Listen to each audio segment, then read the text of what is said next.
Bienvenida o bienvenido. Hoy nos sumergimos en un pasaje que es realmente evocador, ¿verdad? De las Metamorfosis de Ovidio. Y la pregunta que plantea es, bueno, casi mítica. Después de un diluvio que lo arrasa todo, ¿cómo puede resurgir la vida? ¿De dónde sale? Es una imagen potentísima, sí. Y Ovidio nos da una respuesta muy poética, pero que en su época tenía su lógica. Sugiere que la propia tierra, una vez que bajan las aguas y el sol la calienta bien, pues es capaz de generar vida nueva. Así, espontáneamente. Del lodo, de la humedad que queda. Exacto. Y ahí tocamos un concepto clave, la generación espontánea. Hoy nos suena a fantasía, ¿no? Pero fue, bueno, la explicación científica durante siglos y siglos. Cuesta creerlo. Que pensaran que la vida podía nacer así, directamente, de materia sin vida. ¿Cómo lo cuenta Ovidio exactamente? ¿Qué detalles nos da? Pues lo describe de una forma muy visual, muy plástica. Habla de cómo la tierra húmeda, por sí misma, dice él, al sentir el calor del sol, pues engendra vida. Muchísimas formas. Menciona, por ejemplo, el cieno y las empapadas lagunas. Dice que se hinchan con el calor y que las fecundas semillas de la naturaleza que estaban ahí escondidas en el barro germinan, crecen como en el seno de la madre, hasta que toman forma. Esa imagen del seno de la madre es muy potente. Presenta a la Tierra como una creadora activa, no un simple escenario. Casi parece que estuviera, no sé, describiendo algo que observaba. Quizás al ver cómo aparecen bichitos después de una lluvia o en zonas húmedas. Precisamente, ahí está lo interesante de estas ideas antiguas. No salen de la nada, salen de observar, de mirar con atención la naturaleza. Aunque claro, la interpretación que hacían, pues hoy sabemos que no era correcta, pero intentaban dar sentido a lo que veían, como cuando aparecen insectos en algo que se pudre o el gran ejemplo que usa Ovidio, en el barro fértil. Ah, el famoso ejemplo del Nilo. Ese es fundamental en su explicación, ¿verdad? Cuéntanos un poco cómo lo usa. Sí, es un ejemplo perfecto para él y muy persuasivo además. Describe cómo el Nilo, después de las crecidas, al retirarse, deja atrás ese limo fresco, ese barro tan fértil. Y entonces, cuando el astro celestial, o sea, el sol, lo calienta, los agricultores egipcios, al labrar la tierra, se encontraban un montón de animalillos. Y Ovidio es muy específico aquí. ¿Específico? ¿En qué sentido? ¿Cómo que específico? Pues porque detalla que algunos animales ya estaban, digamos, perfectos, bien formados, pero otros salían incompletos, como a medio hacer. Mitad ser vivo, mitad tierra sin formar, dice literalmente. ¿Qué imagen? Claro, esa imagen de seres creándose, saliendo casi del barro delante de tus ojos, era la prueba visual perfecta para la generación espontánea. Reforzaba totalmente la idea. Tierra húmeda, más calor, igual a vida. Era la fórmula. Es fascinante cómo coge un fenómeno natural tan conocido, tan vital para Egipto como las crecidas del Nilo, y lo usa para explicar el origen de la vida misma. Y no era solo Ovidio, ¿verdad? Mencionabas que esta idea era bastante común. Claro. Aristóteles, bastante antes que Ovidio, ya defendía la generación espontánea para ciertos animales. Creía que podían salir del rocío, del barro. Lo que hace Ovidio es darle una forma poética increíble, muy viva, y meterla en un contexto mítico, el mundo renaciendo tras el diluvio. Demuestra cómo una creencia, digamos, científica de la época encajaba perfectamente en los grandes relatos sobre los orígenes. Entonces, resumiendo un poco, este pasaje de Ovidio es mucho más que poesía bonita. Es una ventana a cómo entendían el mundo hace milenios. Una visión donde la vida podía literalmente brotar de los elementos si se daban las condiciones. Exacto, y nos recuerda algo importante sobre nosotros, sobre el ser humano. Siempre hemos intentado explicar lo que nos rodea con lo que podemos ver y entender. Aunque hoy, bueno, la biología ya nos ha demostrado con Pasteur y demás que la vida solo viene de otra vida. Estudiar estas ideas antiguas es crucial. Nos ayuda a valorar todo el camino que ha recorrido la ciencia, ¿no? Sí, es un testimonio de esa curiosidad, de ese intento constante de buscarle sentido a la naturaleza. Aunque la respuesta no fuera la correcta, el proceso estaba ahí. Observar, razonar. Sin duda. Y esto nos lleva quizá a una última reflexión, algo para darle una vuelta. Estas explicaciones antiguas que nacieron de mirar ciclos tan potentes como el Nilo, el sol, la tierra húmeda, ¿De qué manera crees que podrían, quizá muy sutilmente, de forma inconsciente, seguir influyendo en cómo imaginamos hoy la creación, la fertilidad, la renovación, incluso en nuestra cultura actual? Bienvenida o bienvenido. Hoy vamos a sumergirnos en un fragmento, la verdad, muy evocador. Viene de la armonía de los opuestos y el nacimiento de lo inesperado. Vamos a explorar una idea antigua, pero, muy potente. La idea de cómo, según estas fuentes clásicas, la mezcla de elementos opuestos, piensa en la humedad y el calor, por ejemplo, pues no solo genera vida, sino que a veces da lugar a seres, bueno, totalmente inesperados. A veces incluso formidables, ¿no? O aterradores. Nace de la discordia, del conflicto. Y veremos un ejemplo muy gráfico, el mito del nacimiento de la serpiente Pitón. Las fuentes la describen casi como una creación no deseada, casi un accidente de la propia Tierra después del diluvio. El objetivo es entender un poco esta visión antigua de la creación, que no surge de la calma, sino precisamente de la tensión. Es que el punto de partida ya es fascinante en sí mismo. La humedad y el calor, sí, pero en equilibrio. Esa es la clave para la concepción. Lo dicen tal cual. De estos dos nacen todas las cosas. Pero lo que más llama la atención es que incluso fuerzas que parecen enemigas, no, como el fuego y el agua, pues resulta que también colaboran. A través del vapor húmedo, participan en la creación. ¿Cómo explican las fuentes esto? Esta discorde concordia. ¿Qué significa eso de que sea adecuada para la generación? Así, la mezcla adecuada, la idónea, vamos. Ovidio lo cuenta de forma muy poética, claro, pero la idea es más antigua. Ya estaba en pensadores como Heráclito, por ejemplo. Para ellos, la armonía del universo no era la ausencia de conflicto, no era una paz estática, ni mucho menos. Al revés, era el resultado, siempre dinámico, siempre vibrante, de la tensión constante entre fuerzas opuestas. La vida misma, todo lo que existe, brota de ahí, de esa interacción, de esa lucha que, paradójicamente, crea un equilibrio. Entiendo. O sea, no es que no haya lucha, es que la lucha misma es la que genera... Es productiva. Exacto, tensión productiva. Eso es. Y el ejemplo concreto que dan es muy potente, la verdad. Nos llevan a la Tierra justo después del diluvio. Aún está todo embarrado, ¿no? Dicen limo reciente, pero a la vez calentada por un sol muy fuerte, altos fuegos celestes. Y de esa combinación, fango húmedo y calor solar, nos cuentan que nacieron, innumerables especies. Sí, un renacer un poco caótico, pero muy fértil. La Tierra, dicen, restituyó formas de vida antiguas, pero también creó otras maravillas nuevas y desconocidas. Sin embargo, ahí está el giro. En medio de toda esa explosión de vida, de esa fertilidad un poco desatada, surgió algo más. Algo que no estaba en el guión, digamos. Ahí entra Pitón. Ahí entra Pitón, efectivamente. Y las fuentes, fíjate, son muy claras al decir que la Tierra la generó ciertamente sin quererlo ella. Ponen infita quidem. Ah, sin quererlo. Sí, es una puntualización importante. Y así nace esta serpiente enorme. La describen como desconocida hasta entonces. Ocupaba tanto espacio de montaña, dicen. Y claro, se convierte inmediatamente en el terror para los nuevos pueblos, para esa humanidad que acababa de renacer.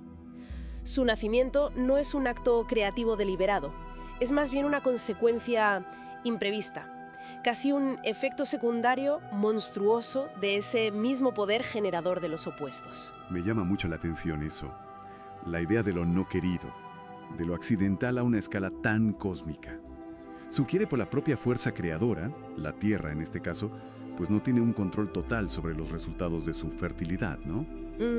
Exacto. ¿Qué nos dice eso sobre cómo veían la creación?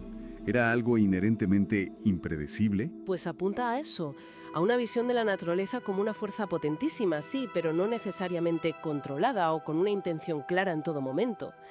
La discordia concordia, esa tensión creativa, es tan fuerte que a veces, se desborda. Genera la vida, claro, toda su diversidad, las maravillas, pero también puede engendrar lo desconocido y lo terrorífico, como Pitón. No separan tajantemente el proceso que crea lo bueno y lo bello del que crea lo monstruoso. Es la misma dinámica, la unión de contrarios. Vale.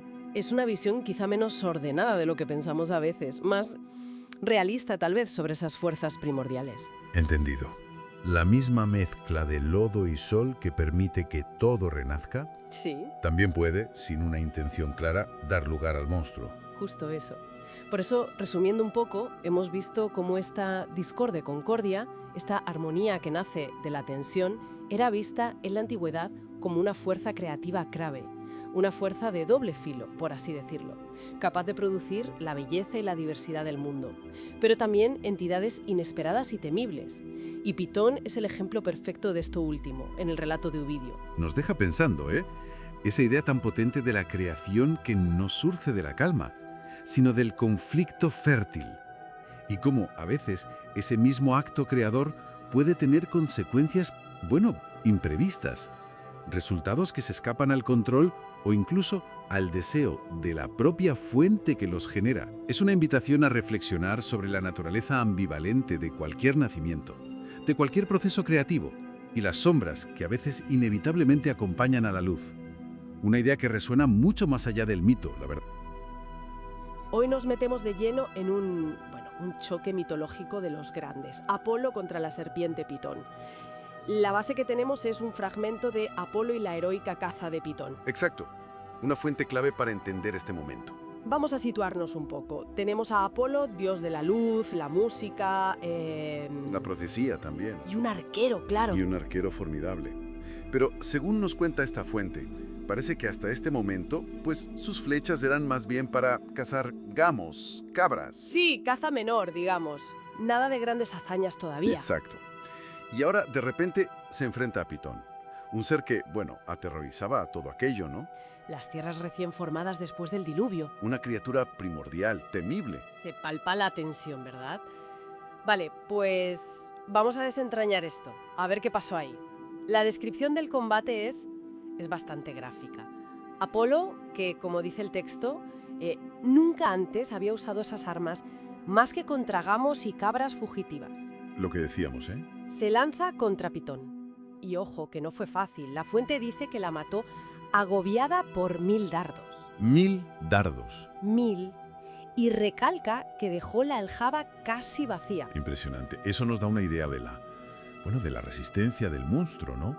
Y de la furia de Apolo también. Totalmente.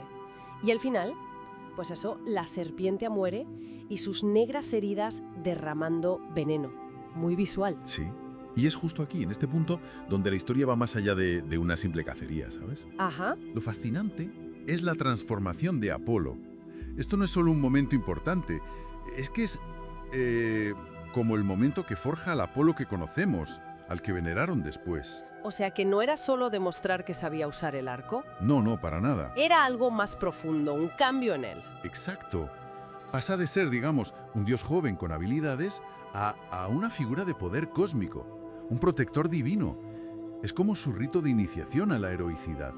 Entiendo. Y si conectamos esto con el panorama general de los mitos, vemos un arquetipo súper potente, ¿verdad? Que aparece en muchas culturas. ¿Te refieres a lo de el orden contra el caos? Justo eso.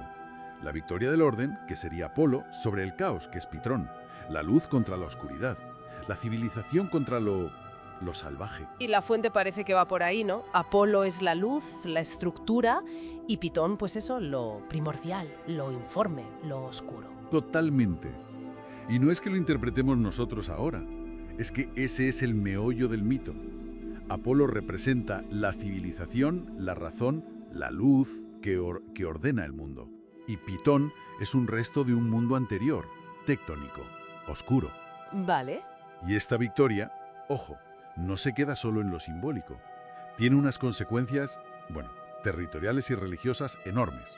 Claro, porque al vencer a Pitón, Apolo se queda con el sitio, ¿no? Eso es.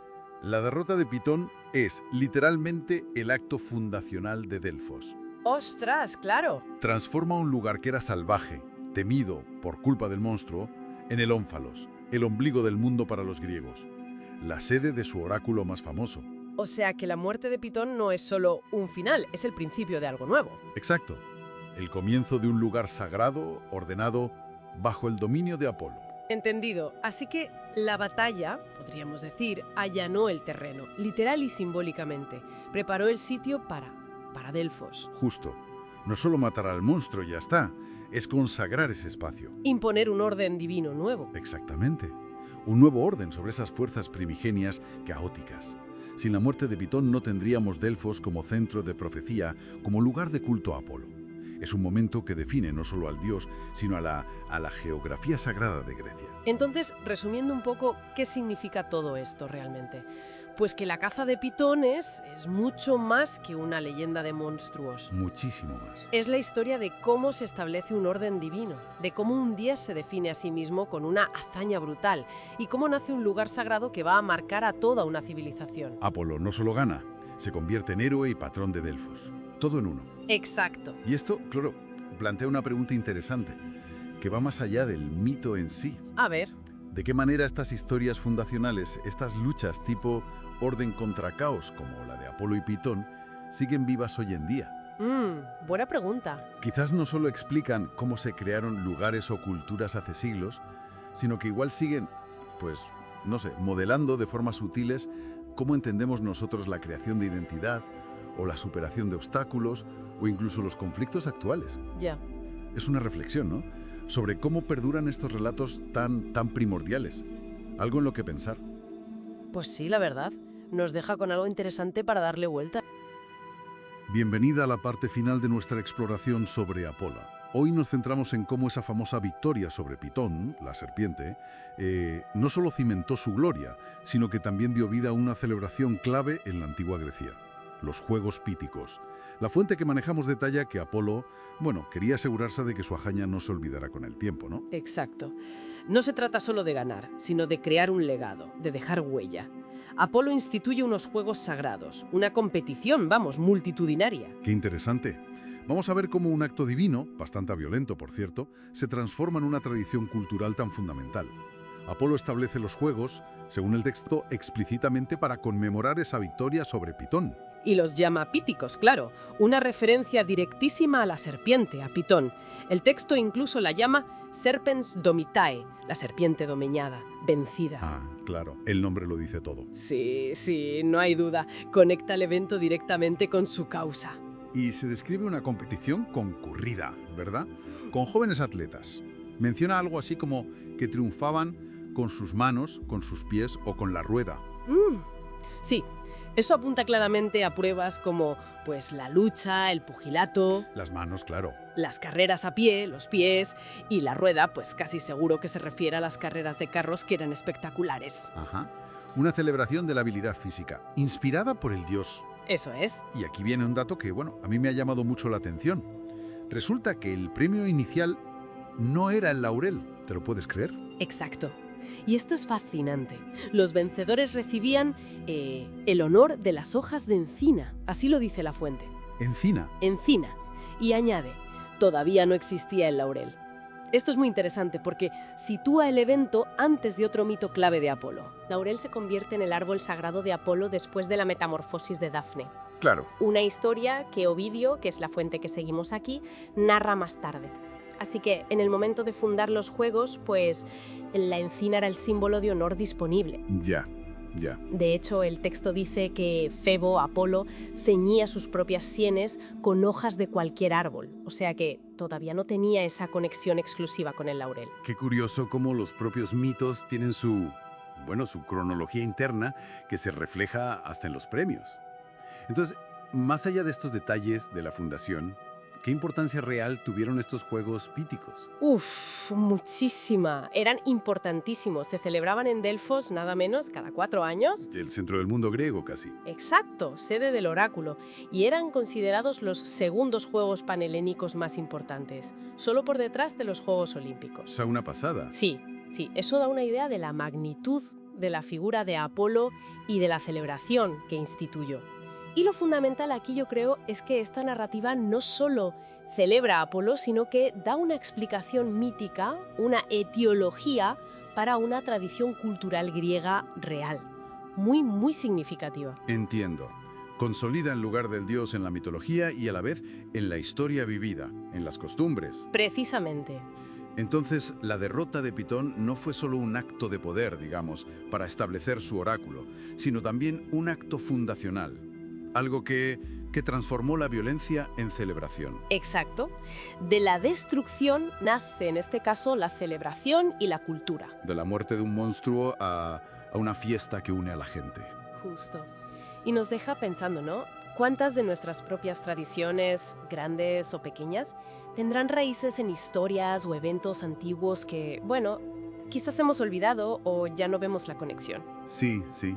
Pero que siguen ahí, resonando de formas inesperadas. Es una reflexión interesante sobre cómo mito e historia se entrelazan y dan forma a la cultura. Desde luego. Una idea potente para cerrar esta inmersión de hoy en el legado de Apolo y sus juegos.